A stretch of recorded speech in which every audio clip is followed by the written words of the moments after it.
जब तक उसने उस महिला को न केवल लग्जरी कार चलाकर ले जाते हुए देखा बल्कि बड़े क्लाइंट को भी अपने साथ ले जाते हुए देखा, तब बॉस ने हताशा में महसूस किया कि वह महिला कभी भी ऐसी नहीं थी जिसे दबाया जा सके। उसे क्षणिक लालच में उसकी कार को जब्त करने की कोशिश नहीं करनी चाहिए थी। यह पता चला कि कुछ ही समय पहले बॉस ने ड्राइवर से गाड़ी चलाने और बड़े क्लाइंट को लेने के लिए कहा था, लेकिन उसे झटका लगा जब लग्जरी कार चाहे वह कुछ भी करे नहीं खुली। जब उसने महिला को अपने पास उपहास करते देखा तो बॉस ने गुस्से में उससे पूछा कि क्या इसके पीछे उसका हाथ है। आखिरकार केवल उसके पास ही उच्चतम लॉकिंग अधिकार था। हालांकि महिला ने भ्रमित होने का नाटक किया और कहा, क्या कल की बैठक में यह नहीं कहा गया था कि यह कार एक कंपनी की कार है। इसके अलावा उसे बिना अनुमति के कंपनी की कार का उपयोग करने के लिए पहले ही दंडित किया जा चुका था, तो उसके पास उच्चतम लॉकिंग अधिकार कैसे हो सकता है। बॉस गुस्से से अवाक रह गया। महिला इंटर्न जिसने महिला को कंपनी की कार का दुरुपयोग करने के लिए रिपोर्ट किया था, उसने आरोप लगाया कि महिला ने कार का गुप्त रूप से उपयोग करते समय अधिकार बदल दिए होंगे। उसने कंपनी से बदला लेने के लिए जानबूझकर ऐसा किया। महिला ने नाटक करना बंद कर दिया। उसने तुरंत कहा कि उसने यह जानबूझकर किया। तो क्या हुआ?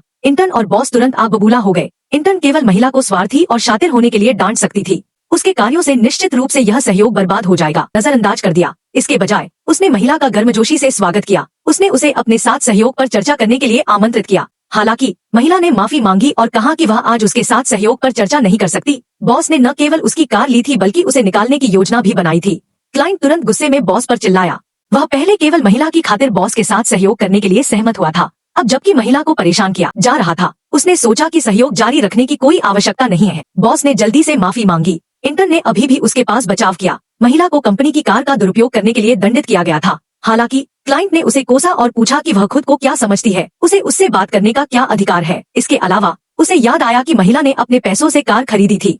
उसने इसे केवल उपयोग के लिए कंपनी को उधार दिया था। इंटर्न पूरी तरह से दंग रह गई। बॉस को पछतावा तभी हुआ जब उसने सुना कि महिला की वजह से क्लाइंट सहयोग रद्द कर देगा। उसने अचानक पछतावे के साथ महसूस किया। उसे अस्थायी लालच में महिला की लग्जरी कार नहीं छीननी चाहिए थी। उसने तुरंत अजीब तरह से महिला से भीख मांगी। कार का मामला कंपनी का निजी मुद्दा, बाद में चर्चा की जा सकती थी। उसने महिला से पहले क्लाइंट को समझाने में मदद करने के लिए कहा। वह नहीं चाहता था कि बाहरी लोग उन पर हंसे। हालांकि महिला ने उसका मजाक उड़ाया। उसे अंततः शर्मिंदगी महसूस हुई जब उसने पहले कंपनी की कार का दुरुपयोग करने के लिए सार्वजनिक रूप से उसकी आलोचना की थी और यहाँ तक कि महिला इंटर्न से उसके कार के सामान को जमीन पर फेंकने और उन पर पैर रखने के लिए कहा था। उसने तब क्यों नहीं सोचा कि वह अपमानित महसूस करेगी। बॉस और भी शर्मिंदा हो गया, लेकिन उसे बेशर्मी से अपनी दोस्ती का फायदा उठाना पड़ा। उसने उससे अपने पुराने सहपाठियों की मदद करने के लिए कहा। हालांकि महिला ने कहा कि वह ऐसा सहपाठी बर्दाश्त नहीं कर सकती। अब से उनका कोई संपर्क नहीं होगा। उसने कार खोली और क्लाइंट को रात के खाने पर आमंत्रित किया। बॉस ने तुरंत क्लाइंट को रोक दिया। उसने कहा कि वह क्लाइंट को लेने के लिए जल्द ही एक लग्जरी कार खरीद सकता है, लेकिन क्लाइंट अब इसे सहन नहीं कर सका और उसे फटकार लगाई। उसने चरित्र को महत्व दिया, लग्जरी कारों को नहीं। बॉस ने उसकी कार छीनने की कोशिश सिर्फ इसलिए की क्योंकि वह मिलनसार थी। ऐसा व्यवहार शर्मनाक था। उसने अब उसके साथ सहयोग करने की हिम्मत नहीं की। जैसे ही बॉस टूट गया, एक अन्य कर्मचारी तेजी से वहां आया। उसने कहा कि एजेंट उनके कार्यालय भवन को वापस लेने के लिए लोगों को लाया है। वे कार्यालय में तोड़फोड़ कर रहे थे। बॉस ने क्लाइंट को नजरअंदाज कर दिया। वह जांचने के लिए भागा। उसे कम ही पता था कि यह भी महिला की ही हरकत थी। महिला को दिलचस्पी हुई। उसने क्लाइंट को शो देखने के लिए आमंत्रित किया। इस बीच बॉस ऊपर गया। उसे पता चला कि उनके किराए की अवधि समाप्त हो गई है। एजेंट ने इसे किसी और को किराए पर दे दिया था। बॉस गुस्से में आ गया। उसने समझाया कि उन्होंने कभी नहीं कहा कि वे नवीनीकरण नहीं करेंगे। उसने मांग की कि नया किराएदार तुरंत बाहर निकल जाए, लेकिन एजेंट ने उसे चेतावनी दी। लीज कुछ दिन पहले समाप्त हो गई थी। उनके पास सबलेट करने का अधिकार था। अगर उसने हिलने से इनकार कर दिया, वे उसे जबरन बेदखल कर देंगे। इंटर्न चिल्लाई कि वह झूठ बोल रहा है। उनकी कंपनी बड़ी थी, किराया कैसे समाप्त हो सकता है। उसने रेंट मैनेजर से मकान मालिक से संपर्क करने को कहा। प्रशासनिक प्रबंधक ने समझाया। महिला ने हमेशा किराए का काम संभाला था। उसे नहीं पता था कि क्या हुआ। बॉस को आखिरकार याद आया, इमारत महिला की थी। जब उसने अपना व्यवसाय शुरू किया था, उसके पास पैसे नहीं थे। उसने उससे मदद की भीख मांगी थी। उसने उसे आधे दाम पर किराए पर दे दिया था। तभी महिला क्लाइंट के साथ आई। एजेंट ने उसे मकान मालिक के रूप में मिलवाया। सब दंग रह गए। इंटर्न ने अविश्वास में सवाल किया। उसने कहा कि महिला सिर्फ एक कर्मचारी थी। उसके पास कार्यालय की इमारत कैसे हो सकती है। अपना अधिकार बनाए रखने के लिए बॉस ने एजेंट से कहा कि वे नवीनीकरण करेंगे। उसने फाइनेंस को एजेंट को 800,000 देने के लिए कहा, लेकिन नया किराएदार हंसा। उसने बॉस का बेशर्म होने के लिए मजाक उड़ाया। एक साल में 800,000 बहुत कम था। उन्होंने महिला को एक साल में 3.2 मिलियन का भुगतान किया। उसने बॉस को बाहर जाने के लिए कहा। बॉस पूरी तरह से टूट गया। उसने कार और इमारत लेने के लिए महिला को फटकार लगाई। यह बहुत ज्यादा था, लेकिन महिला ने कहा कि वह कभी भी अपनी चीजें वापस ले सकती है। बॉस बेशर्मी पर उतर आया। उसने कहा कि वे दूसरे कार्यालय के बिना नहीं हटेंगे। उसे कम ही पता था कि नया किराएदार एक ऋण देने वाला गिरोह था। उसकी बेशर्मी देखकर वे इसे सहन नहीं कर सके और कार्रवाई करने के लिए तैयार हो गए। जब तक महिला ने एजेंट से कार्यालय की इमारत वापस लेने के लिए नहीं कहा, तब तक सभी को सदमे में एहसास नहीं हुआ। उसने शुरू में यह कार्यालय बॉस को सस्ते में किराए पर दिया था, लेकिन बॉस ने बेशर्मी से उसे डांटा, यह कहते हुए कि उसने पहले ही लग्जरी कार वापस ले ली थी, अब वह कार्यालय भी लेना चाहती थी। यह बहुत ज्यादा था। फिर भी महिला ने मजे लेते हुए कहा, जब उसने उसकी कार जब्त की थी और महिला इंटर्न को उसे अपमानित करने दिया, तब उसने क्यों नहीं सोचा कि यह बहुत ज्यादा था। वह केवल अपनी चीजें वापस ले रही थी, जो उचित था। बॉस अवाक रह गया। वह केवल इतना कह सका कि भले ही कार्यालय उसका था, उन्होंने इसे इतने लंबे समय से किराए पर लिया था कि उनके पास नवीनीकरण की प्राथमिकता थी। उसने फाइनेंस से उसे 1 और साल के लिए नवीनीकरण के लिए 800,000 देने को कहा, लेकिन नए किराएदार ने उसकी बेशर्मी पर हंसते हुए कहा, उसने कार्यालय किराए पर लेने के लिए 3.2 मिलियन का भुगतान किया था। बॉस तुरंत शर्मिंदा हो गया, लेकिन वह इतना खर्च नहीं उठा सकता था। उसने बेशर्मी दिखाई, यह कहते हुए कि वे बिना कार्यालय के नहीं जाएंगे। उसे कम ही पता था कि नया किराएदार एक सूदखोर गिरोह में था। वे उसे बर्दाश्त नहीं करेंगे। उन्होंने ठगों को उन्हें पीटकर बाहर निकालने का आदेश दिया। तभी बॉस और सहकर्मी डर गए। महिला इंटर्न ने पुलिस बुलाने की धमकी दी, लेकिन नया किराएदार पुलिस से नहीं डरता था। उसने पहले इंटर्न को सबक सिखाने की योजना बनाई, लेकिन महिला ने सोचा कि उन्हें पीटना उसे गलत बना देगा, इसलिए उसने नए किराएदार को रोक दिया। उसने खुद पुलिस को फोन किया। बॉस और अधिक घबरा गया। वह जानता था कि पुलिस के होने पर भी उसे जाना ही होगा। उसने उससे भीख मांगी, यह कहते हुए कि भले ही वह उनके पुराने सहपाठी के बंधन की परवाह नहीं करती थी, उसे उन सहकर्मियों के बारे में सोचना चाहिए जिन्होंने वर्षों तक उसके साथ काम किया था। वे अपने परिवारों का भरण पोषण करने के लिए इस नौकरी पर निर्भर थे। सहकर्मियों ने भी दयनीय होने का नाटक किया और भीख मांगी, लेकिन महिला ने इसे नहीं माना। इसके बजाय उसने उन्हें डांटा। वे जानते थे कि कार उसकी थी, लेकिन जब बॉस ने इसे जब्त कर लिया और सार्वजनिक रूप से उसकी आलोचना की, तो उन्होंने समझाने में मदद नहीं की। इसके बजाय वे सब मिलकर उस पर हंसे। अब वे उससे कैसे भीख मांग सकते थे। सहकर्मियों ने शर्म से अपना सिर झुका लिया। इंटर्न ने अभी भी बेशर्मी से कहा, भले ही कार और कार्यालय उसका था, भले ही पहले किसी ने उसका बचाव नहीं किया, लेकिन उसने जो किया वह अनैतिक था। बॉस ने भी दयनीय होने का नाटक किया, यह कहते हुए कि उसने जो कुछ भी किया वह कंपनी के लिए था। उसने उसे और अधिक क्षमाशील होने के लिए कहा, लेकिन महिला ने कहा कि वह कोई संत नहीं थी। किसी ऐसे व्यक्ति को क्षमा करने की कोई आवश्यकता नहीं है जो हमेशा उसके खिलाफ साजिश रचता हो। तभी पुलिस आ गई। जो कुछ हुआ उसे जानने के बाद पुलिस सहमत हुई कि बॉस को बाहर निकल जाना चाहिए, लेकिन उसने उन्हें पहले से सूचित नहीं किया था। उन्हें अचानक जाने के लिए कहना अनुचित था। बॉस ने इस खामी को पकड़ लिया। उसने पूरी तरह से उसे दोष देने की कोशिश की।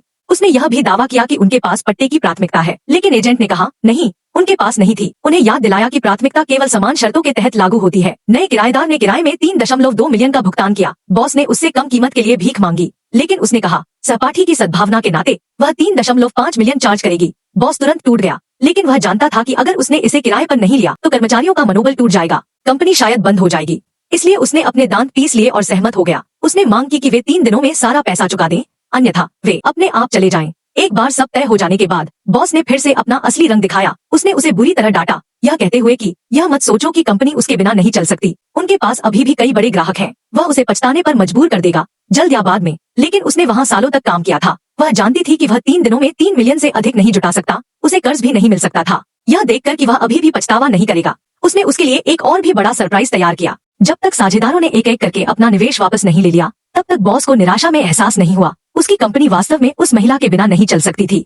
पता चला कि कुछ समय पहले बॉस ने महिला इंटर्न से उस महिला की शिकायत करवाई थी कि वह कंपनी की कार का निजी इस्तेमाल कर रही है। वह उस लग्जरी कार को जब्त करना चाहता था जिसे महिला ने कंपनी को वाहन के रूप में उधार दिया था। इस तरह महिला ने बॉस का असली चेहरा देख लिया। उसने न केवल कार लॉक की और उसे वापस ले लिया, बल्कि बॉस से 3 दिनों के भीतर प्रतिकार याले नवीनीकरण 3.5 मिलियन भुगतान करने की मांग भी की, अन्यथा वह उस कार्यालय भवन को वापस ले लेगी जिसे उसने उसे सस्ते में किराए पर दिया था। बॉस गुस्से से आग बबूला हो गया। वह इतना क्रोधित था कि उसने मौके पर ही महिला को निकाल दिया। उसने यह भी दावा किया कि कंपनी उसके बिना ठीक चलेगी। वह जल्द ही उसे जीवन भर पछताने पर मजबूर कर देगा। हालांकि महिला ने कहा कि वह वास्तव में पछतावा महसूस कर रही है। इन सभी वर्षों में व्यवसाय शुरू करने में उसकी मदद करने के लिए खुद को समर्पित करने का पछतावा। लेकिन वह जिद्दी भी थी। चूंकि बॉस खेलना चाहता था, इसलिए वह उसके साथ अंत तक खेलेगी।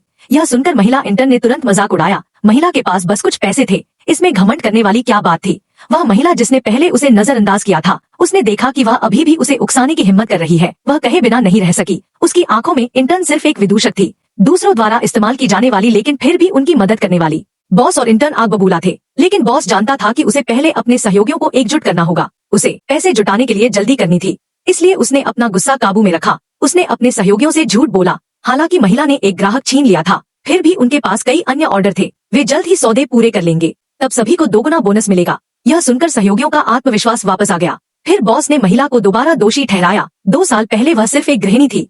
वह वही था जिसने उसकी मदद की थी। इसी तरह वह उपाध्यक्ष बनी, लेकिन वह उसे ऊपर उठा सकता था तो वह उसे बुरी तरह कुचल भी सकता था। सहयोगियों ने भी दोहराया कि वह कृतघ्न थी। फिर बॉस ने इंटर्न के अच्छे प्रदर्शन की प्रशंसा की। उस दिन वह आधिकारिक तौर पर महिला की जगह लेने के लिए उसे पदोन्नत करेगा। सहयोगियों ने तुरंत इंटर्न की युवा और सक्षम होने के रूप में प्रशंसा की। इंटर्न बहुत खुश थी। उसने सोचा कि महिला की बातें कि उसका इस्तेमाल किया रहा है सिर्फ कलह पैदा करने के लिए थी। आखिरकार बॉस स्पष्ट रूप से उसे महत्व देता था, इसलिए उसने मन ही मन सफलता हासिल करने और महिला के चेहरे पर तमाचा मारने की कसम खाई। उसे नहीं पता था कि महिला ने जानबूझकर उसे पैसे जुटाने के लिए 3 दिन का समय दिया था, क्योंकि वह जानती थी कि वह इतने कम समय में इसे नहीं जुटा सकता, भले ही वह जुटा ले। कार्यालय की इमारत उसकी थी, उसके पास अभी भी उसे नाखुश करने के तरीके थे। इसके अलावा वह इन 3 दिनों का उपयोग मुकदमे की सामग्री तैयार करने के लिए कर सकती थी। साथ ही उसने अपने पूर्व साथी को याद दिलाया। दूसरी ओर पैसा जुटाने के लिए बॉस ने कई साझेदारों को रात के खाने पर आमंत्रित किया। हालांकि साझेदारों ने भ्रमित होकर पूछा। उनसे पहले हमेशा महिला द्वारा सीधे संपर्क किया जाता था, इस बार बॉस व्यक्तिगत रूप से क्यों आया? बॉस ने बहाना बनाने की कोशिश की, लेकिन तभी साझेदारों को खबर मिली कि महिला को निकाल दिया गया है। साझेदार गुस्से में आ गए और बॉस को डांटा। उसने उसे क्यों निकाला? उन्होंने केवल उसकी वजह से सहयोग किया था। बॉस ने अपना बचाव करने की कोशिश की, लेकिन कुछ साझेदारों ने सच जानकर उसका खुलासा कर दिया। बॉस कृतघ्न था और उसकी लग्जरी कार को जब्त करना चाहता था, यहाँ तक कि उसने उसे ईंधन और रखरखाव के लिए 1 लाख से अधिक का भुगतान करने के लिए मजबूर किया। सभी साझेदार क्रोधित थे। साझेदारों ने उसे बेशर्म होने के लिए डांटा।